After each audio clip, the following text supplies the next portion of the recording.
the managerial powers of David Schwecke in organizing my trip. I arrived just last Tuesday and was here in this very spot last Tuesday evening.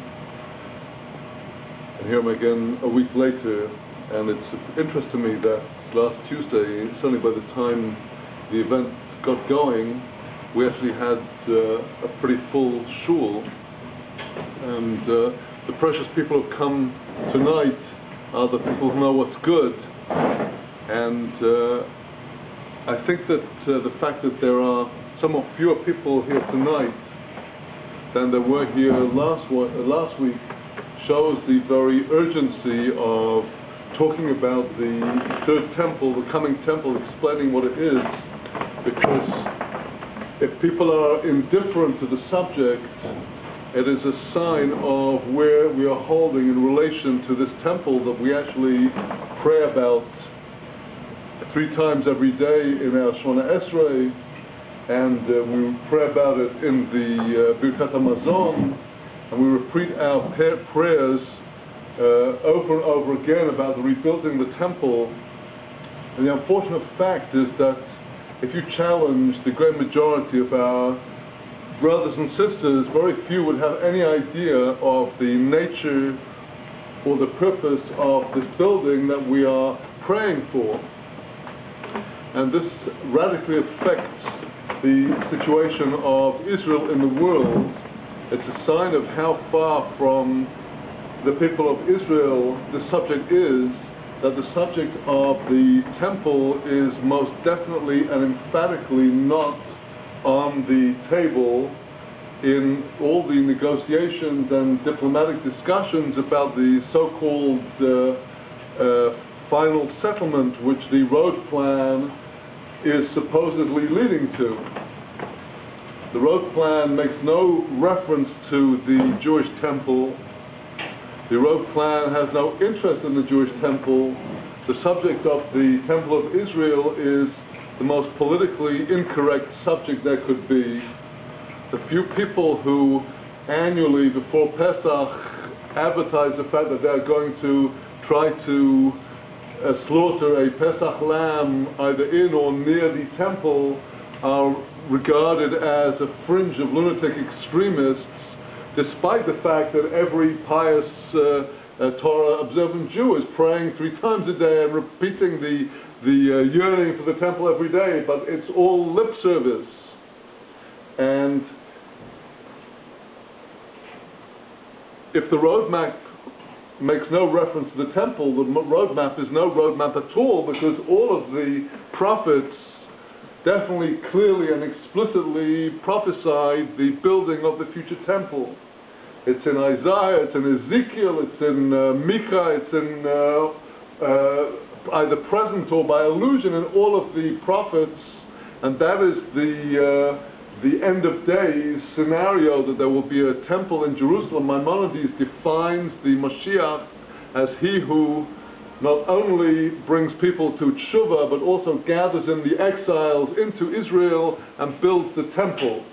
And so if we are not conscious of and aware of the importance of the temple, that's a sign of how far we are from Mashiach thinking and Mashiach consciousness, how far we are from what our prophets are talking about, how far we are actually from the Torah. And that's why I've taken it upon myself to speak about this subject publicly, to arouse the collective consciousness as far as I can to this subject. I'd like to tell, I know that quite a number of you have been with me at my teachings in the course of this last week that I've been here, and I've had the opportunity to talk about healing a number of times. And those of you who know my career know that the book that is on the table here, The Wings of the Sun, which is a study of the concept of refuah in the Torah, in the Talmud, in the Halacha, and particularly in Kabbalah and Chassidus. This was written already, was published 13 years ago in 1995. And it's a book about spiritual healing that focuses on the healing of the individual, but it also touches, particularly in the later part, on the healing of the whole community. And in Rabbi Nachman of Breslov's very last Torah that he said to the world, 18 years before he died, on Rosh Hashanah, the year 1810, he spoke about the house of prayer and how the house of prayer is made up of all of the souls of Israel coming together, forming community, joining up. Well, it was after 1995 that I really discovered the book that is the object of this translation, The Secrets of the Future Temple, the book that I'm going to be talking about tonight. It's a very short book.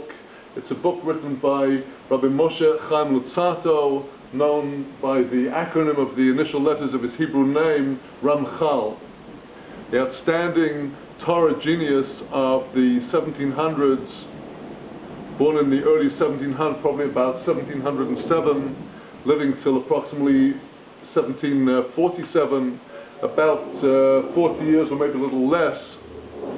One of the outstanding all-time geniuses of Judaism, of whom the Gaon of Vilna said that if he'd been alive in the time of Romchal, he'd have walked on foot to Italy to study at the feet of Romchal.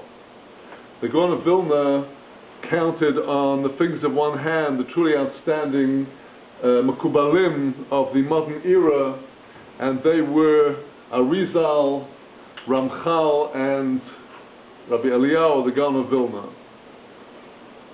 Anybody who knows the giant statue of the Gaon knows that what I've just said is a compliment to Ramchal, is a true statement about Ramchal's real stature. Ramchal was a child prodigy brought up in Padua in Italy, a truly Renaissance individual who was involved in, besides his Talmudic prowess in childhood, also in logic and language, rhetoric.